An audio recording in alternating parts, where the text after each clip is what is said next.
Meeting of the Board of Trustees of the Village of Riverwoods to order at 7:30. Please stand with me and we'll say the pledge. I pledge allegiance to the flag of the United States of America and to the republic for which it stands, one nation, under God, indivisible, with liberty and justice for all. Thank you. Okay, our clerk is not with us tonight, but our deputy clerk is. So if you'll please call the roll. Trustee Clayton? Here. Trustee Deacon? Here. Trustee Eastman? Here. Trustee Hollander? Here. Trustee Dreamerson is absent tonight. Trustee Smith? Smith? Okay. President Ford? Here. Okay, we have a quorum. Thank you. Before we go much further in the agenda, I want to take time out to acknowledge our dedicated police officers on this National Night Out. I'm a little embarrassed to say that I've been really unaware of this annual opportunity to publicly show our officers our appreciation for their professionalism, as their willingness to listen, their continued training, even to act as mediators from time to time. And certainly the obvious, and sometimes we take for granted, the fact that they step into harm's way to protect and defend our community. These officers and their partners who are with us tonight make Riverwoods our safe sanctuary in the woods. National Night Out is the first Tuesday in August. National Night Out promotes the police-community relationship as well as our relationships with each other as neighbors. Knowing our neighbors and our officers builds safer neighborhoods and a safer village. On behalf of our village, I want to say thank you to our chief and all the officers of the Village of Riverwoods Police Department. And I want you to stand with me and join in a round of applause.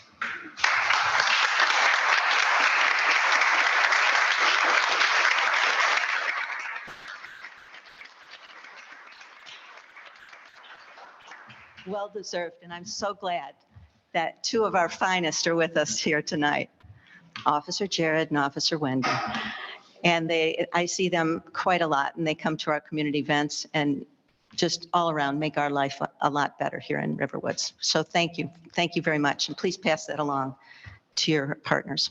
We appreciate very much what you do. Thank you, Mayor. We appreciate that. We also appreciate the support of the mayor and the Board of Trustees and our residents. And it's a two-way street, and we fully intend to keep what we have going with our residents and our board, as we always have. I think we have a great relationship. Yes, we do. Thank you so much. Thank you. And thank you. And hey, be careful out there. Thank you. All right, moving on. And now they're back out there making sure we're all safe. Moving on. First item is approval of the minutes of the Board of Trustees of the July 18th meeting. May I have a motion for approval, please? So moved. Second. Second. Trustee Clayton. All in favor, say aye. Aye. All opposed, same sign. Motion passes. Next on the item is, on the agenda rather, is the approval of bills. Do I have a motion for approval, please? So moved. Is there a second? Second.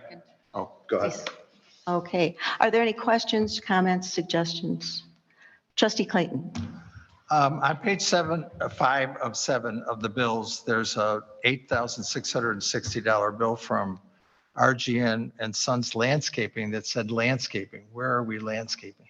That's Ramon, and Ramon takes care of our paths and the streets and corners and the culverts. Cool. Thank you. You're quite welcome. Are any other questions? Okay, we'll need a roll call, please. Aye. Aye. Trustee Eastman? Aye. Trustee Hollander? Aye. Trustee Smith? Aye. Motion passes. Thank you. The Director of Community Services is not with us this evening. He is participating in the National Night Out in his village where he is mayor. So we'll move on to consultants' reports. Our attorney, please. I'd like to just provide a brief update about the bridge industrial proposal. We don't know exactly its contours yet. They met with the Department of Planning in Lake County. Just recently on the Lake County webpage, there is a webpage devoted to updates for bridge industrial. So if you go to that webpage, you can look up what Lake County is telling us about the proposal. There are some freedom of information requests that you can now view where they actually share with you material that they've provided in response to a FOIA. And there is a comment box. What they've explained on this webpage that they are so inundated with calls, emails that they're trying to centralize everything. So they're asking the public to either call a hotline that they've set up or to submit comments through this comment box where you can upload things. And they do say that they will read them. I think that, and then they also said that the report from the planning staff would probably be coming out in mid-August. In the meantime, we've been looking at providing some materials that we've previously shared with Deerfield. We've previously shared with various parties, and we're thinking of trying to put together a packet from the village to Lake County that would include many of the materials that this board has looked at and discussed, some of the other guidance from other states. And we're going to try and weigh in with our suggestions for best management practices and to take a look, to step back really and pause in the process. So I don't know if you want to say more. I didn't know if it was someplace else, but that's just, we continue to monitor it. We don't have anything specific to report on what that proposal is, but we are trying to present a village paper to Lake County. Are there any questions for our village attorney? I had a question, Bruce. Do we know yet whether the plan that they submitted, and I have heard, and I don't know if you can confirm this, that it was basically the same plan that was submitted to the village of Deerfield. Do we know if they're going to be asking for a change to the zoning requirements, the county zoning requirements? Because there was some question as to whether that existing zoning would, as it stands, would support their plans. I don't know the answer. Okay. I don't know if anyone in the audience does, but I went, hunting around the site on the webpage looking for that information, but I think they view it as a preliminary submittal, preliminary draft, which is perhaps not subject to FOIA. They did say that they would be providing the staff report in mid-August to the public. So I'm assuming that at that point. So we'll go from there. We'll see. Okay. Thank you. That's all I have. Other questions? I just wanted to add a Sure. comment. Trustee Dickon. Mhm. Yes. The village attorney mentioned that you could visit the website for updates. You could actually subscribe on that website to receive updates. So anytime there's an update, you'll get an email and you could visit the website to submit your comments. Thank you. Thank you. Okay, village engineer is not with us. It's vacation time, by the way. So our village engineer is not with us today, but I can say that we have recently gotten word that our play area, the construction of the play area has been pushed back. And the last message I saw said September for completion. So we're going to try to push that ahead a little bit more, but that's sort of out of our control. Just wanted to throw that in there. Ecologist, our village ecologist is not with us this evening. Plan Commission report. Chairman Brightcoff, please. Either way, whatever's comfortable.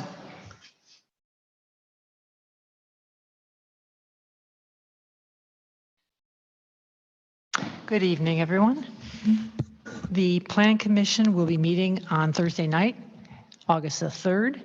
We are going to discuss the final plat for the subdivision of 1400 Saunders Road. And we will also discuss the sub-area plan amendment to the comprehensive plan regarding Walters Kluwer. So that's what we have planned for Thursday night. Any questions? Any questions for our Plan Commission Chair? Thank you. Okay. I'm sure you'll have something to say next time.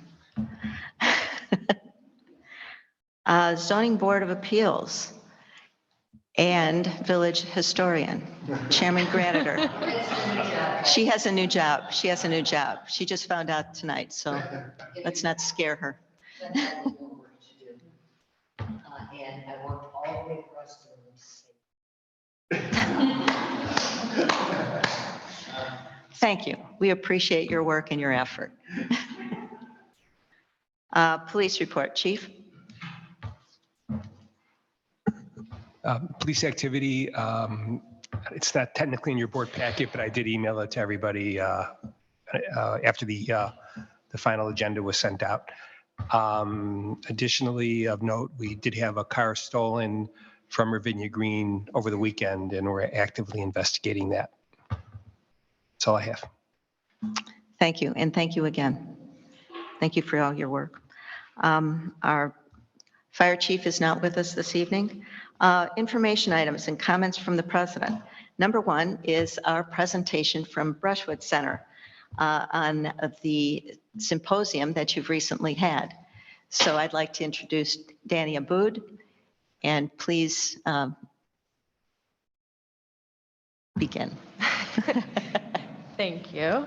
Hello, everybody. My name is Danny Aboud. I am the Senior Program Director at Brushwood Center at Ryerson Woods.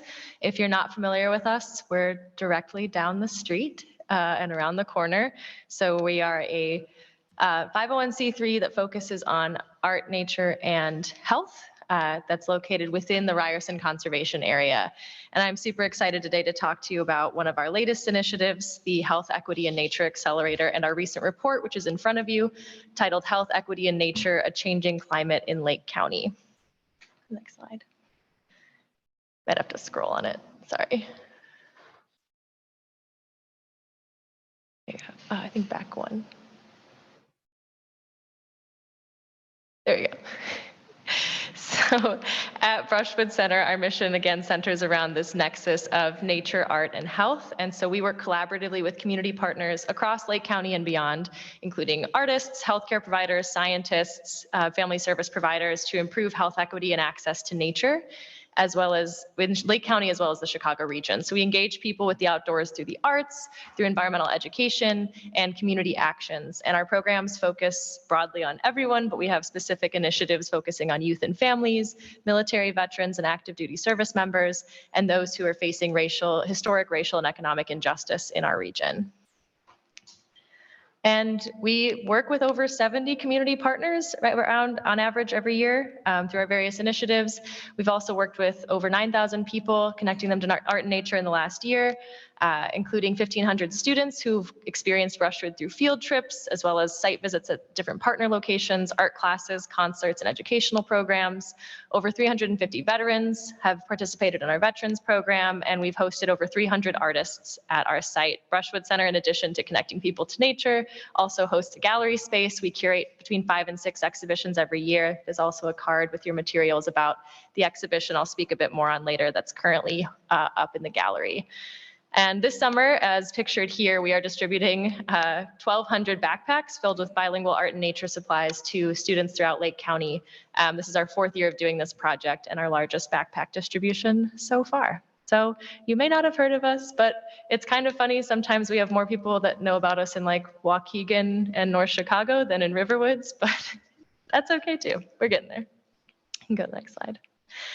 But with all of that, over the last 5 years that I've been at Brushwood, I've worked really hard to build out strong partnerships that have led to these numbers and these programs with a variety of diverse organizations and individuals to really, again, increase this equitable access to nature and art, because ultimately we know that these things are really good for us. We know that there is a huge health impact that can be had on communities from spending more time outside, from spending time engaged creatively, and through building community in these spaces. But we also know that these spaces aren't easy for everybody to access. And so In our time in building out these partnerships, we've heard a lot of similar stories from communities around barriers that they're facing in accessing both nature and art, but they're also the same barriers people are facing many times in accessing healthcare. Issues of transportation, of cost, of not knowing what's available to you, of not having competent providers in different cultural contexts, in different languages. And so these inequities that people are facing aren't just limited to one sector, they're very connected, much like our ecosystems, right? And these things have root causes that stem out and have cascading effects across our society.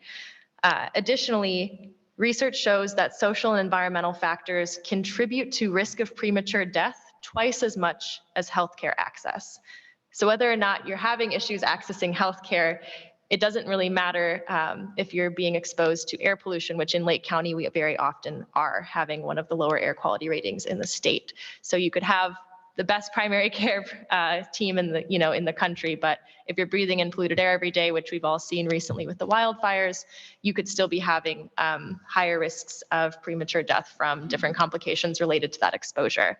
And so we're shifting our focus to look at how we can be catalysts for systemic change that can improve the health of our communities, both human and non-human, as we are in Riverwoods, and we know a lot about that non-human woodland ecosystem, and trying to create connected and resilient communities that are able to respond to this changing climate, to the unique crises that we're going to continue to face as we face these changing climate in our time.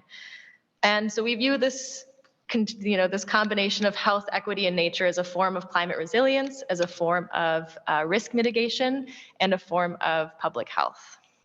I can go to the next slide. That was a lot for one slide, but So the goal of this report that we put together over the course of the last year is to create a tool for community organizers, different organizations, our elected officials and decision makers to improve the health and well-being of folks across our county. So as I said, we had heard from partners for a long time about many issues, and we knew that people already knew what was going on in many ways, but when we brought different issues we've been hearing to our various electeds, we heard similar responses of, yes, we care about this a lot, we're very concerned about this, but we need more data, we need more numbers. Could you put together a coalition on this? Could you bring a committee forward who could write more about this?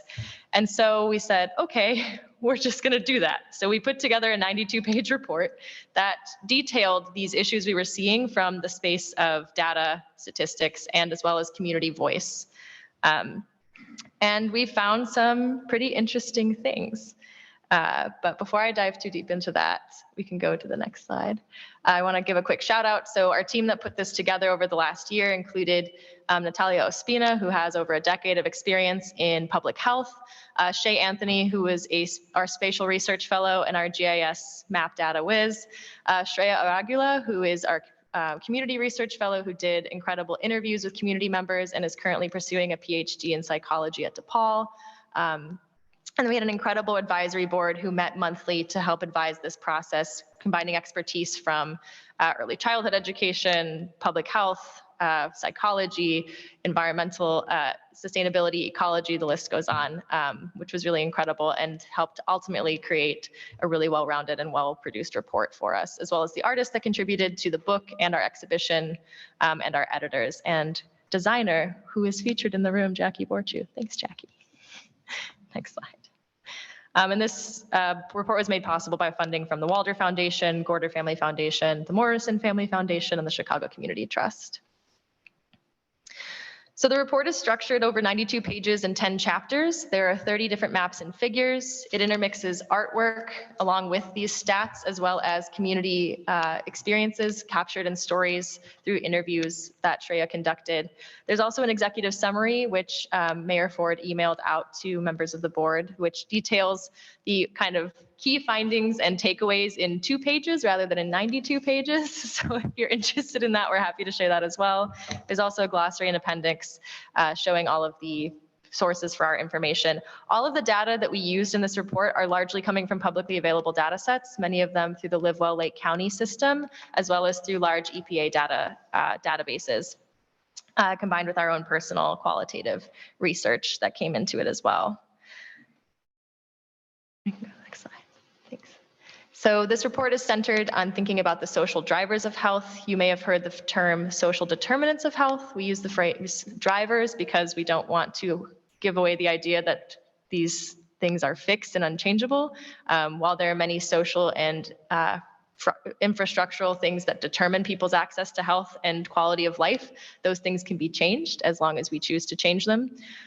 So I won't dive too deep into this methodology just for the sake of time, but if you're interested in this, I'm happy to talk more about our model. And as I said, the methods included using this existing data sets, creating GIS maps to create geospatial layouts of that data, as well as the qualitative data and the artistic representations. But the more interesting part is the key findings, and there's several. So one, which should be no surprise to all of us, is that Lake County is rich in terms of environmental assets. We have over 50,000 acres of forest preserves and open spaces, 550 miles of trails and bikeway connections, 40 miles of Lake Michigan beaches, and more than 200 lakes and rivers. And in addition to having these beautiful resources at our fingertips, it also means that we're responsible for some of the most pristine natural resources in our state, including 40 miles worth of beach along the largest source of fresh water for millions of people. But accessing these spaces continues to be a challenge. We saw that many people across different demographics had different experiences in green space, largely that Black and Hispanic respondents to our surveys, or to the Public Health Department surveys, felt that they had greater concerns around safety or accessing green space than white or non-Hispanic respondents. In addition, this matched the experiences people spoke to in their interviews, talking about their ability to feel safe or welcome in green spaces in Lake County. And beyond that too, coming back to this idea of the connectivity of these public health issues and social issues, we can see that there's a lot of systemic inequities and history informing the layout of this data. So Northeast Lake County is the most overburdened through all of our analyses across multiple factors, including life expectancy, housing costs, household income, and as well as exposure to pollutants. Next slide.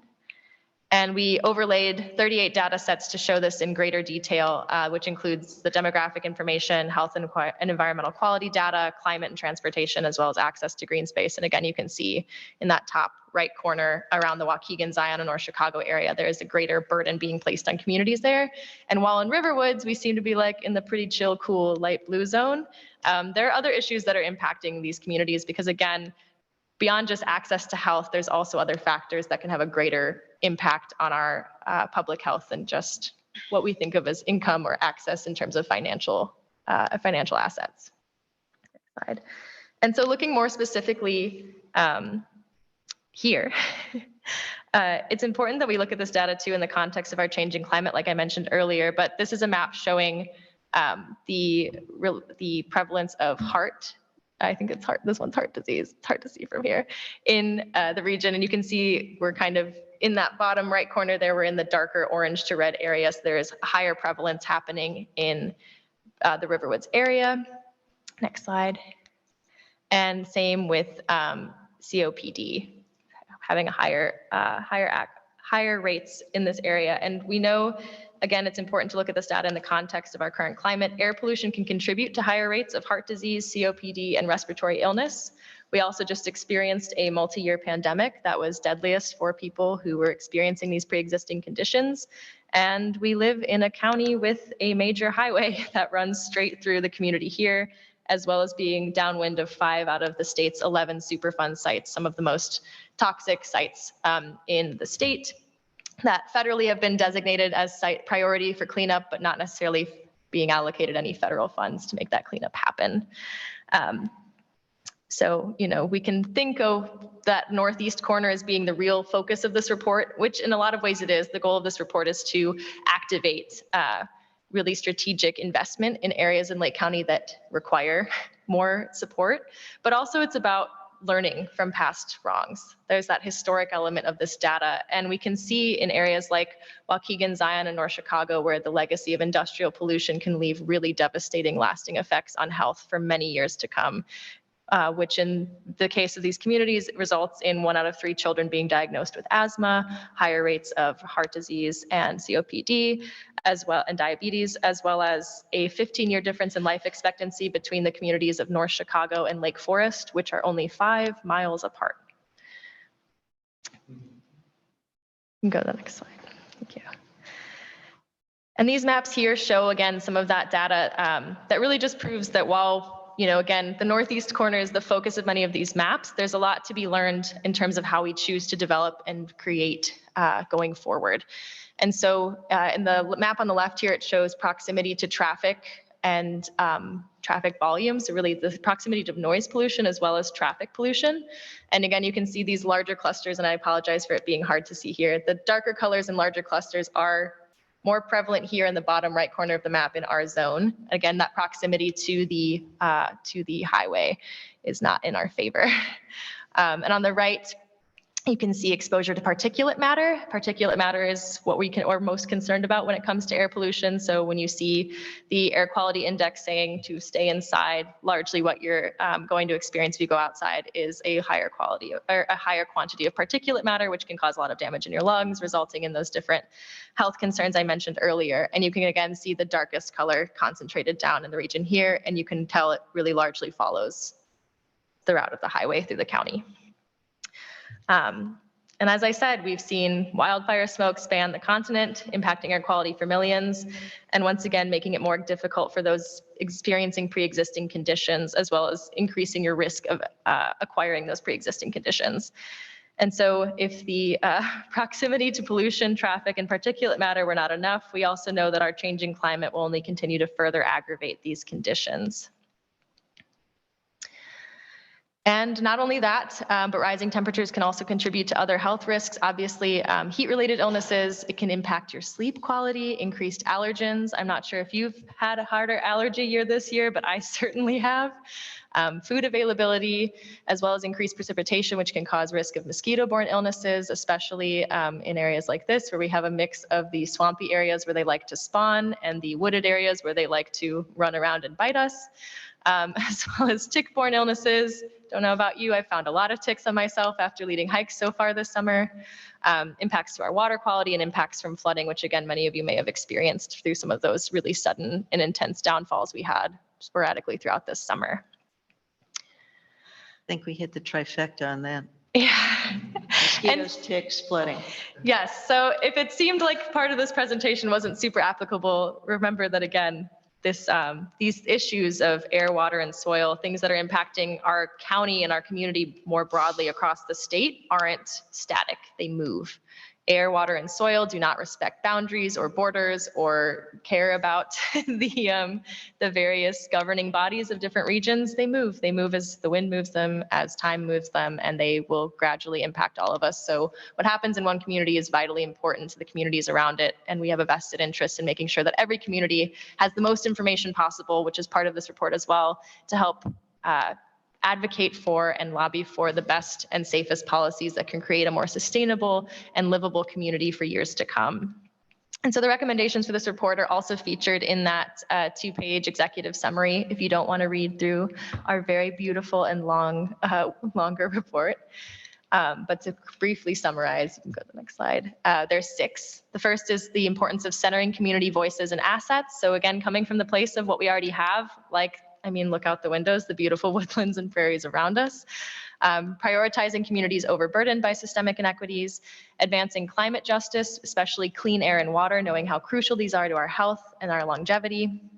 Increasing awareness of and access to outdoor green spaces. Again, not a hard sell here where you literally live in the woodlands, but vitally important to continue to protect that habitat and that ecosystem that you are so deeply integrated into. Integrating nature-based solutions with healthcare systems, and investing in culturally relevant social infrastructure for all ages for outdoor engagement.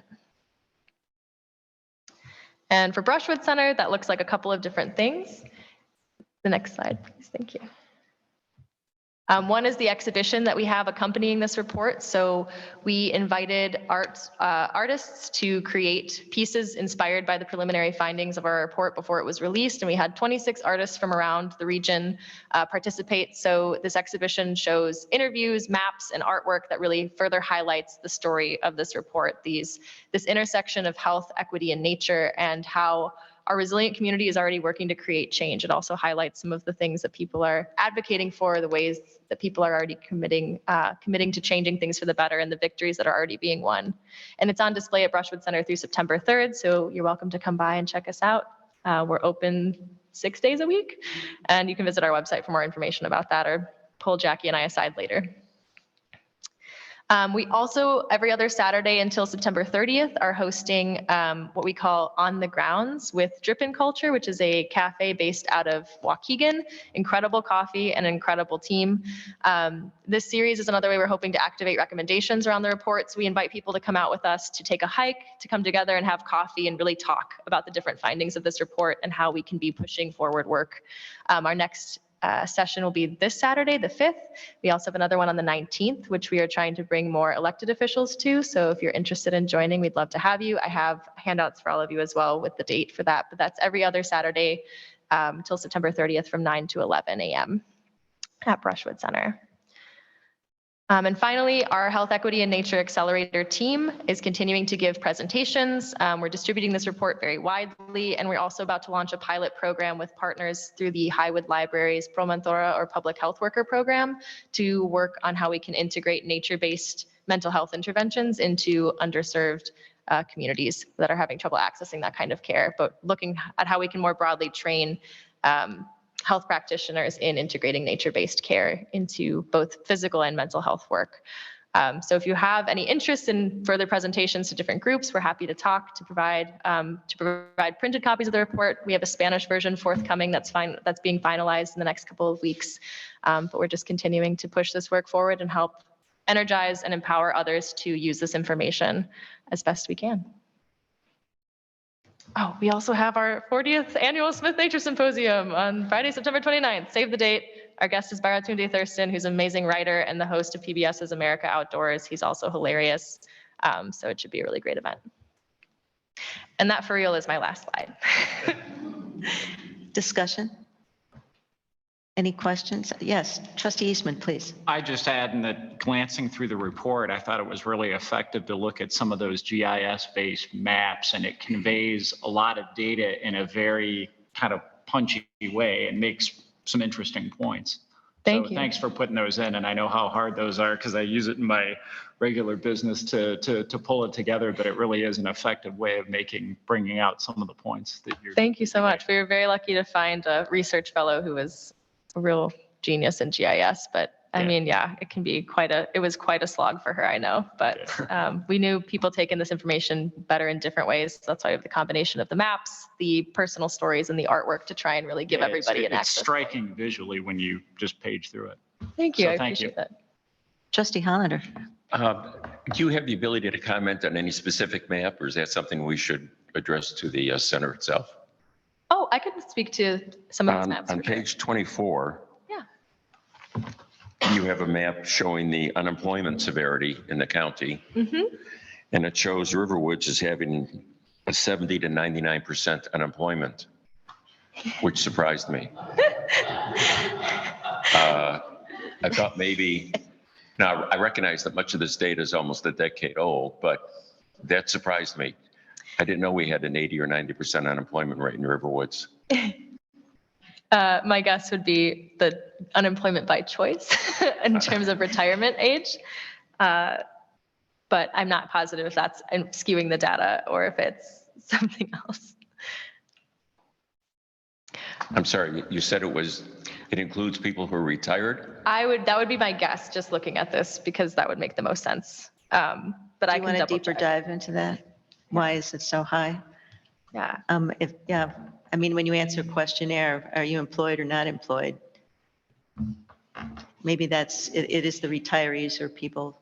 Yeah, I would imagine it would be retirement age, or if there's like a spouse who doesn't work in a I was just gonna say maybe single income Yeah, households. single income too. households.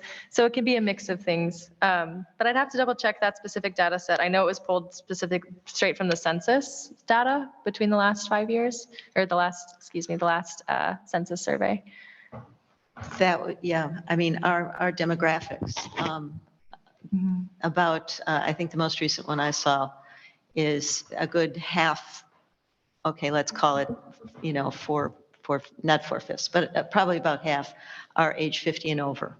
So that might take into account people who have retired by age or retired by decision. Yeah, I think it's important to juxtapose it too with the map to the left in terms of population below the poverty line, because when you look at it with the, and there's also data on household income, I think that might bring more clarity around that too. I would imagine it would be a combination of retired population and single income households.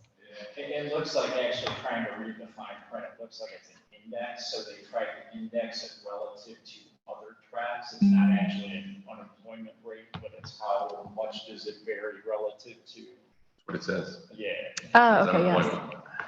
Yeah, I think it's an index. That was what we got. Thank you. Is there, yes, trustee Clayton. It says 2.6% unemployment rate online. So, I know that. okay. That's not what's published. That's why I questioned it. Trustee Clayton, please. Brushwood is a resident of Riverwoods per se. And does anything come to your mind based on all of this information that are specific actions that the board should be taking or considering? That's a great question. I know there's a lot currently facing Riverwoods related to responsible development and considering air pollution specifically. I would say, utilizing the data in this report as part of those considerations as well, and how we navigate larger conversations with the Board of Commissioners of the county. We'll be distributing copies of the report to all of the electeds in our region, including the commissioners, and really urging them to, recognize this data not just as a nice thing to look at on their desk, but as something to utilize in how they take considerations forward. The other thing I would say is, we'd love to work together on hosting more community conversations around these reports and how we can activate that data effectively.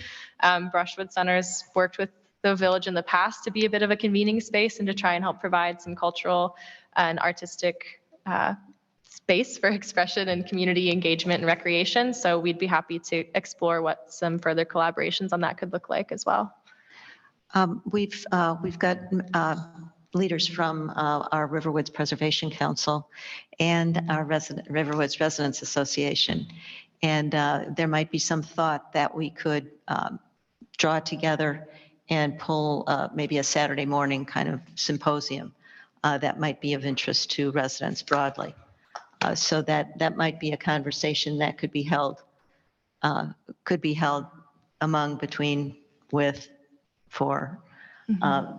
that purpose, if that makes sense, and we can get together. Trustee Smith is heading our community services committee, and I think that's something that. Actually, Chris, thank you. I was just going to say, I think this feels like a great opportunity to get some community engagement on it. Especially as we're considering the potential impacts of Bridge and what's going to maybe happen at Solo Cup and our neighbors at Highland Park. And it's kind of going on all around us. So I think to your point, this is a really pertinent time to be talking about this and making sure that people are aware and as many elected officials and commissioners know about it as possible. So I think it'd really be great. Yeah, and you should know that we've, Henry and I have been in contact with Barbara Aff at the Thorngate Owners Association. So that, I know that group is particularly interested. So perhaps that's a conversation for another time, but not too late into the future. Yep. I think that'd be great. Okay, I'm getting nods out there too. Right? Okay. With a small Love you group, to you all join can't us. hide, Join us at some of these on the grounds events as well, and come out and participate in community conversation and get people's thoughts together. And I think it's really exciting for me personally to have this be kind of my first City Hall, so to speak, presentation on this report, because we are based here in Riverwoods, and this is exactly what we want to come out of this distribution, is having these conversations and starting to spur this collaboration between communities, electeds, boards, governing bodies, and get people really invested together. So thanks for. And thank you you, you spoke about August 19th. Yes. Okay. And if we get if we get information from you, we can certainly pass it along to the board and certainly make sure that, Yeah. that our community organizations get. Absolutely. And this Saturday, hold of it. August 5th as well, we'll have a representative from Clean Power Lake County, Eduardo Flores, speaking. His expertise and background is really in fighting against issues of air pollution and water pollution. So if you'd like to learn more about what they've been doing to wage that fight in Waukegan, come on out. Lots to be learned from other people on the ground. Well, this was a happy coincidence because Jackie Borchu and I were meeting about the fact that we're going to be tying off the Village Voice quite soon. And she showed me the book and I said, hey, maybe we can go further. So thank you to Jackie. Any other questions or discussions on that topic? Thank you so very much for your time and all your work. Thank you. Truly appreciate it. Thank you.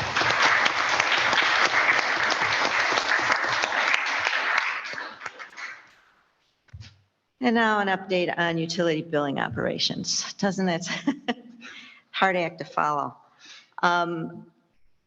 As we've talked about before, utility billing has been outsourced to Gaywalt, and things are moving along really quite well. We've had, this was that what I'm reporting on is our second meeting in 90 days in and another 90 days after that. We had 16 shut-off notices where the bills had not been paid for way more than 90 days. And by the shut-off date, miraculously, all 16 had paid their bills. So we didn't have any shut-offs. What we're working toward, and we have a meeting coming up on the 23rd, what we're working toward is to move forward with auto pay. We wanted to have everything in place, make sure that our systems were working appropriately with what we had. Cleanup operations were well under control before we tackled that next step. So this coming on the 23rd of this month, we'll have a meeting and try to move that forward a little more quickly. There are other details and all that, but that's the basic push going on right now. Trustee Hollander. Yeah, I got an email telling me that when I tried to do auto pay, it doesn't work. So that was impressive to at least get that feedback. Yep, I think we've heard that before. Yeah. Oh, So they're little things, not Yeah, from you, I sir. but- appreciated that, the fact Yeah. that they get follow up on that. Yeah, no, absolutely.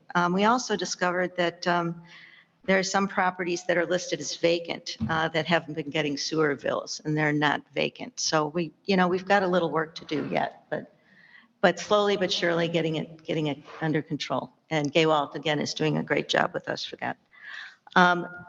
We were going to have a status report, but our village on streaming, just some statistics about how the usage and so forth for the first 6 months. But our village clerk had a death in the family and she's not with us tonight. So we're going to skip right over that and get to new business. First item of new business is approval of an ordinance amending provisions of the Riverwood zoning ordinance regulating home occupation. This would be the second reading and approval. Council, would you like to lead us through that, please? Outside of the packet, I sent an update of the ordinance. I'm sorry, it was a little late, and then the clerk had to be gone. So I modified the language slightly to try and, as we were discussing at the last meeting, acknowledge that some people conduct businesses in their home, someone cutting hair for a few people that may come, and how to describe that. The language we had before talked about the routine attendance of patients, clients, customers.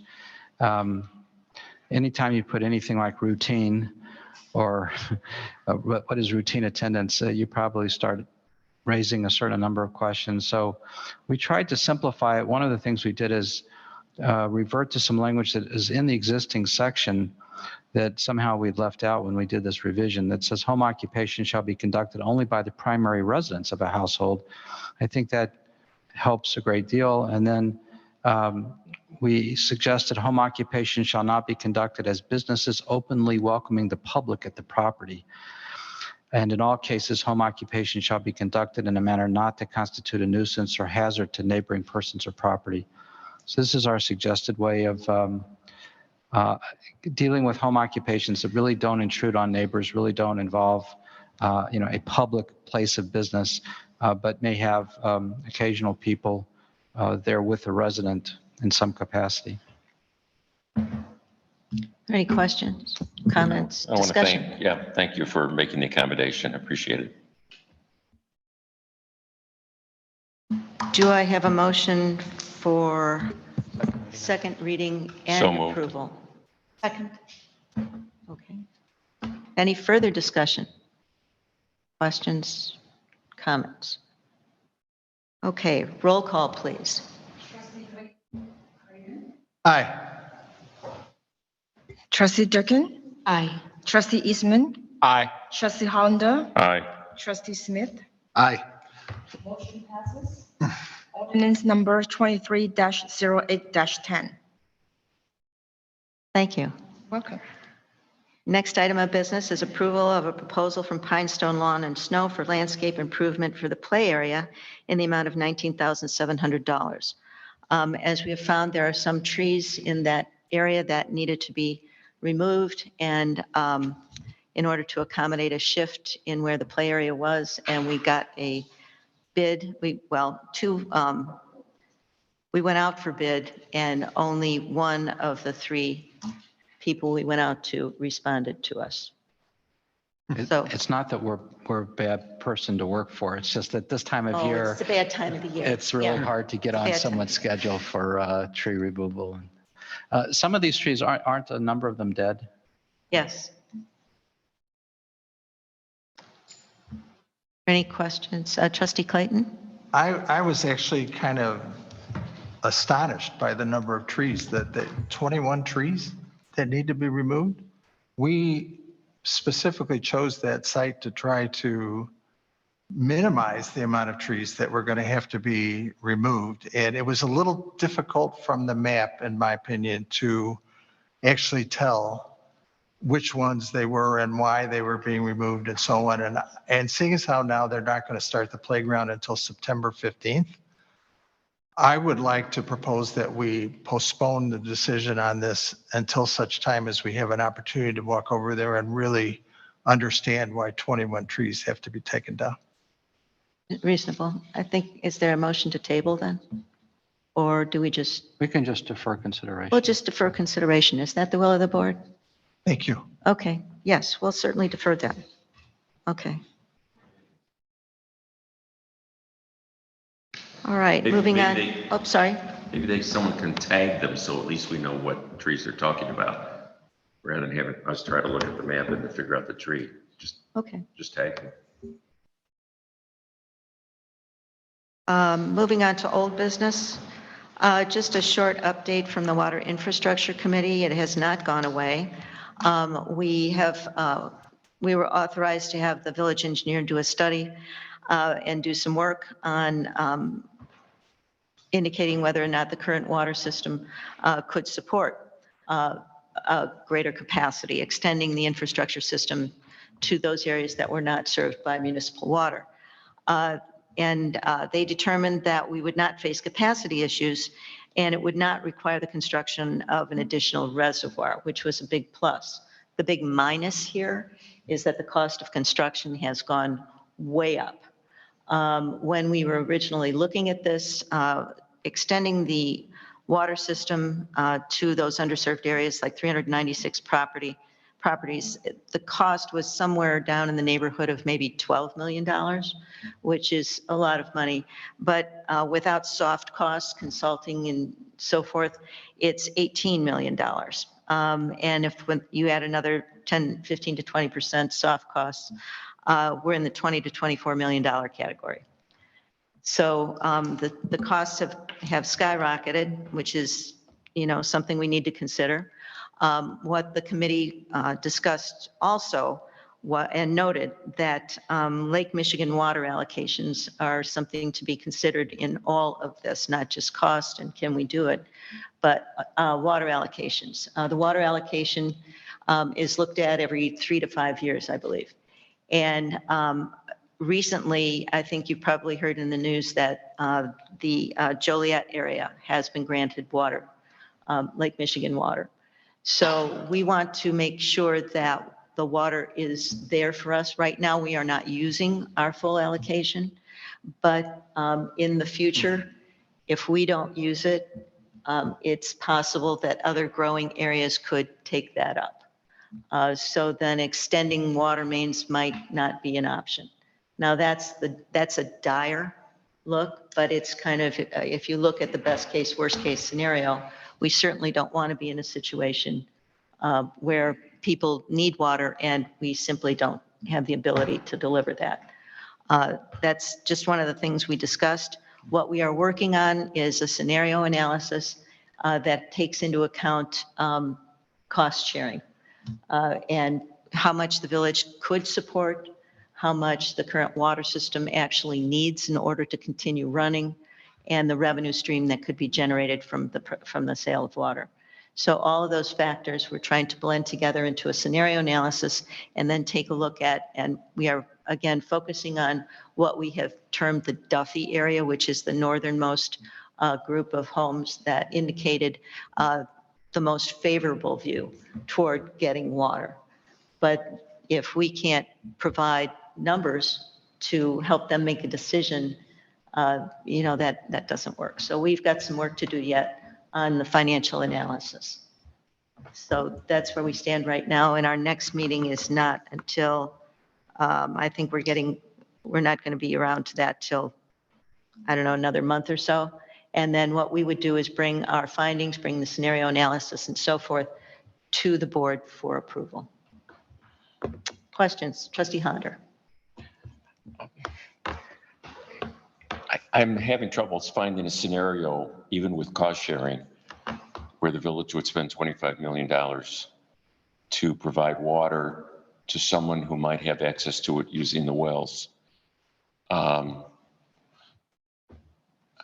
a little reluctant to spend any kind of village money.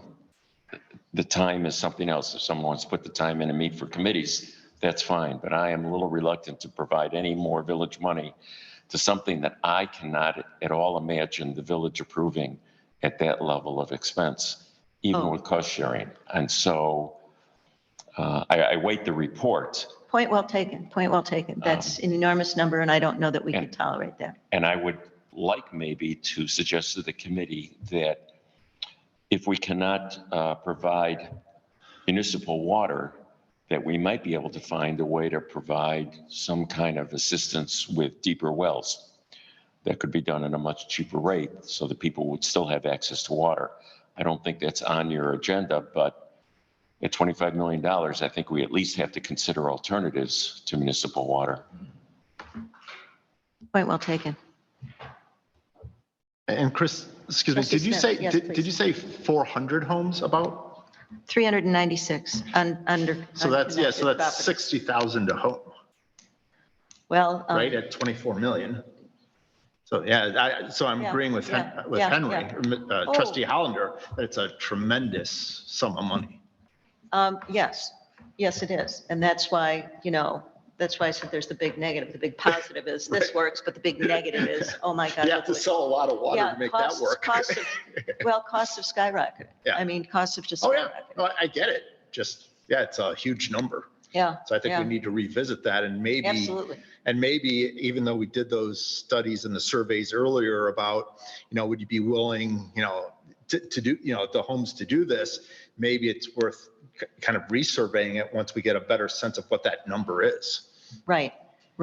And that's, and it's going by group. Yep. Take a look at that. Take a look at what it would really, what it would cost for the Duffy area. Is that manageable? Is it feasible? So, all of those things are, we have to take, we're back to the financial analysis is really what I'm telling you. That's where we are. Trustee Eastman, please. I was going to ask, Mayor, have we done a deep dive with both federal and state elected officials to be sure that, first of all, we got to kind of figure out who would participate and then figure out, but at some point, I think we probably do, since it looks like the cost is prohibitive, at some point approach those officials and say, is there anything that we're overlooking or what sort of funding sources are there that could contribute? Because this is a big lift for our community. But then you also think about the public health, think about the infrastructure bill. I just wonder if there's something that, we need to look at more carefully to be sure that, okay, we're not missing something in terms of programs that we could take advantage of. Absolutely. When I was talking about that total cost, that's if you're talking about a cost share, how much of that can the village support? How much of that would residents be willing to pay? Right. And so is there assistance someplace else? Grants, what have you? Right, and the thinking It's would hard to be, know. the thinking, and just in my mind, Yeah. big picture would be that it would be public health related, right? I Right. mean, because it is a Yeah. unique situation, it is a unique hurdle to, I mean, maybe it's a situation where if you got enough people and you got a critical mass where you could really bite it off in one chunk, you would find some either state or federal public officials that would be, willing to at least, put you in touch with whoever. Currently, we understand the focus to be on replacement of lead pipes, Yeah. So and we that's- don't have that. We are going into some, we do have some projects coming up, water infra, just on our current system, Mhm. that are going to be expensive in terms of pipe replacement and so forth. So But some of those are all sort of of it, Byzantine in terms of figuring out what qualifies and what doesn't. So once we kind of have a better sense, then I think that's something we should tap into. thank you. Sure. Any other comments, questions? Okay, moving right along. Are there any visitors wishing to address the board?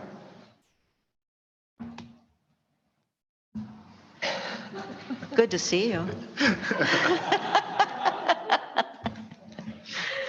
It's nice to see you because, we're not at odds or anything right now.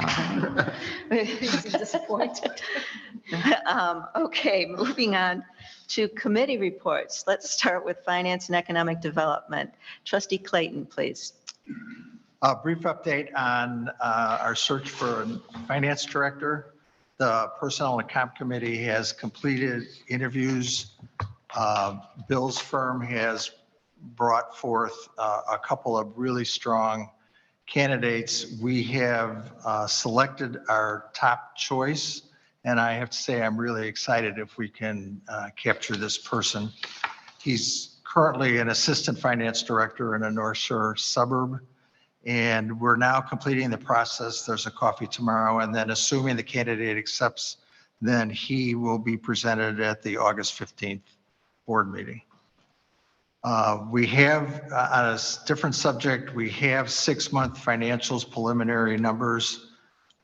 At this point, I can say that the general fund is generating a surplus through the first 6 months, but we will have about $148,000, which is considerably ahead of budget.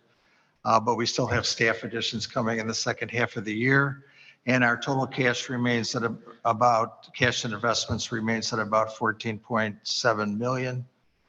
We will have detailed financial statements at the next board meeting, and we'll be able to discuss any questions that you might have on those. We needed a little more time to review them and make sure with the new system and the different people that we have working on it, that we're on solid ground with regard to the numbers that we're producing. We're also at the beginning of the process of generating 5-year projections, and which serve as the foundation for the budget. So in the coming months, the board will be asked to participate in a discussion like we have in the last few years to kind of go over what the long run projections look like and what the implications are for policy and operations. That's my report. Are there any questions for Trustee Clayton? Okay, moving on, communications. Trustee Dickon, please. Nothing to report. Thank you. That's a first. That's a plus, right? Next, Woodlands Ecology and Legal. Trustee Eastman, please. Sure. The mayor and I had a productive lunch last week with Ann Main from the county board, and it was a kind of a covering the waterfront meeting. But there were 2 things that came out of it. The first being understanding Baxter and the county's role in that proposal better. The other thing was the South Lake Mosquito Abatement District. We wanted to understand how that worked, what the general politics were behind the idea that that might be dissolved, and then what would that mean for the village in terms of what we would have to provide, right? So now we have a better working understanding of all that goes into that, and I think there is going to be an effort on behalf of the village to play a more active role given the very real issues that we have with mosquitoes and the benefits that, at least I think currently, the district provides to Riverwoods, including West Nile, which is something that seems to be spiking this year because of the very dry early part of the year. So that's something that, we had discussed, reporting how we do all these things. And I think even though it's a very, small governmental agency, I think it plays an important role for Riverwoods. So I think the takeaway was that we need to be more involved with participating in their organization. So I think that's something we're going to do in the future. That's it. If Trustee Hollander. if the organization goes away, which I guess the consideration, Right. Is it possible that we could maybe get a couple of bids to deal with Riverwoods? We certainly have it, according to our finance department, we certainly have the ability to afford it. And for our area, that becomes a little more important because of the woods. Is that something we can maybe Well, look at? it would be something we would have to do.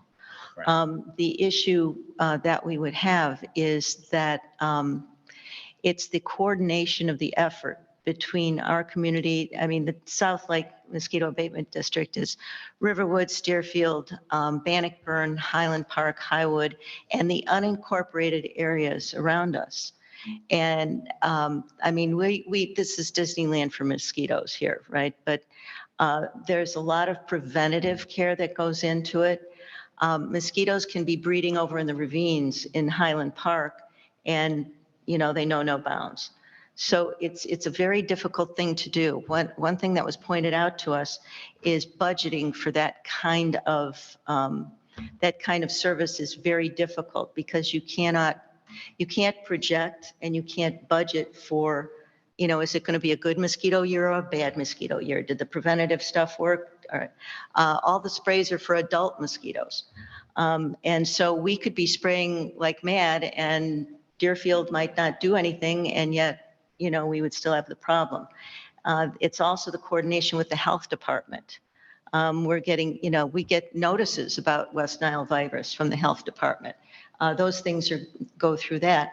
There could be intergovernmental agreements, but then you're trading one board for another. So what Andy and I tried to put out, we put it out in the electronic newsletter that Trustee Dicken has developed, a little very short little tutorial on what it is, what the South Lake Mosquito District is, and what it does. So I think the more people that are aware of how important this is. Roger Simonson has been our representative on that board for a great number of years. The board has recently changed. A good 3 members out of 5 were replaced. And so it's something that we need to be mindful of. It's a heavier burden for us to carry if we go it alone than if we coordinate with others. And again, when you start coordinating and you have an intergovernmental agreement like with Deerfield or, Bannockburn or whatever, you going it on your own is a little difficult because now you're managing yet another, you're managing yet another procedure rather than just being a part of and getting that $30 on your annual tax bill. Yeah, I mean, I think my key takeaway was that for Riverwoods itself, that organization actually provides some value and some benefit, particularly given our unique situation. So I think we have to be mindful of that.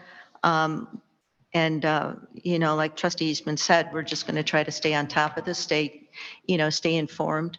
And they do have board meetings. And so the next one is August 14th, the Deerfield Police Station.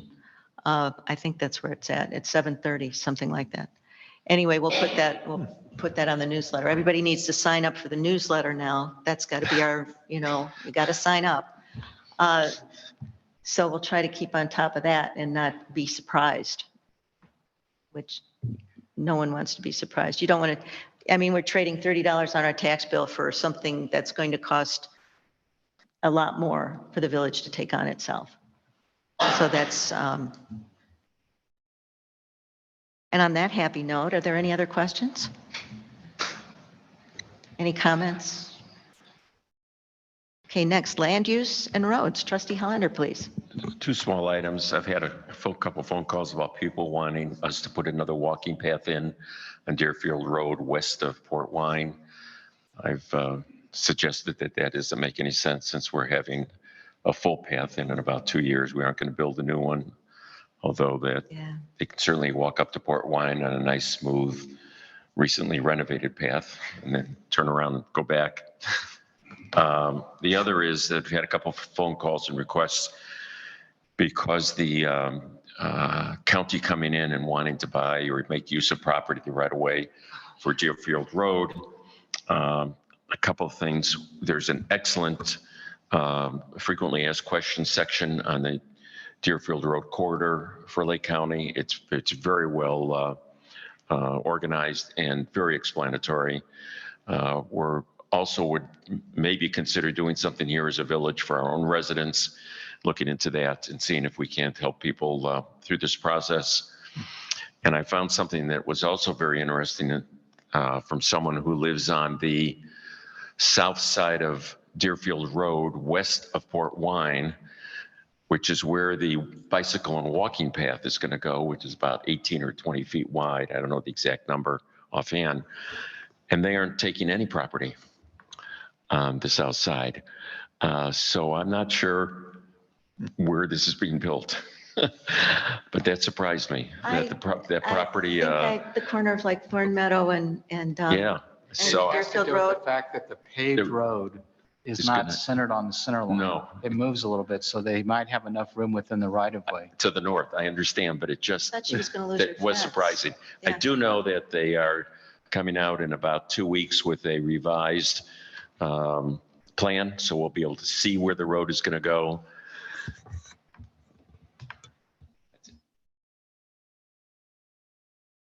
Is there still the same timeline? As far as I know, they're very responsive, that group. And nothing much has changed except actually for the improvement. They're taking less land from fewer people. That's a plus. Plus. Any questions for our trustee? Okay, moving on. Community services. Trustee Smith. Sure. So I have a couple of quick updates. I've been talking with certain members of the RRA regarding the Village Voice and if there's appetite to perhaps take that on and perhaps revitalize it and kind of reconfigure it for a modern age. So anyways, I've been working mostly with Julie on that and she's on vacation, so I expect to hear back. I think there's an RRA board meeting in early August, so I expect to hear more after that. And then the other thing that I did want to let people know about is we got the thing at the last board meeting about America in Bloom. It's in Hawthorne Woods. Actually, I've signed up. I'm going to go to that. It seems like a great opportunity to learn about how Hawthorne Wood has used grants and other things to build community enhancements, including, like heritage and vitality and environment and beautification, citizen engagement, obviously one of the things that I'm very interested in, and forestry. So I'll let you know more after that. Great, great. Glad to hear it. Yeah. Thank you. That's all I have. Are there any questions for Trustee Smith? Okay, moving on. Seeing no reason to go into executive session, the next time and date for our meeting is August 15th at 7:30. Do I hear a motion to adjourn? So moved. Is there a Second. second? All in favor? Aye. Okay, that passes. Thank you. Oh, I forgot to call on, oh, well, tough.